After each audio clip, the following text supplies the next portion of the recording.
Желіде жақсы жаңалық зейнетақы алатындар көрсін.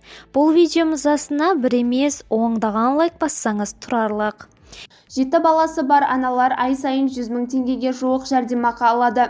Жыл басынан бері көп балалы отбасылар 135,4 миллиард теңге жәрдемақы алды, деп хабарлайды Қазақпарат. Еңбек және халықты әлеуметтік қорғау министрлігінің мәліметінше, биыл көп балалы отбасыларға берілетін мемлекеттік жәрдемақымен орта есеппен 540,7 мың отбасы қамтылды. Оның ішінде сәуір айында 548 мың отбасына 34,3 миллиард теңге мөлшерінде жәрдемақы төленді.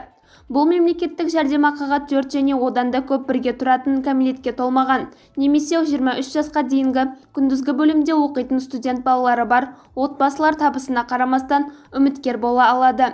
Төлем мөлшері бала санына қарай есептеліп төленеді. Зейнетақы көлемі және айлық көлемі асуын қаласаңыз, видеомыз астында өз лайктарыңызды аямаңыздар, достарыңызға жіберуден ұмытпаңыз, қымбат көрермен. Кәне видеоролигіміз астына қанша лайк жиналады екен?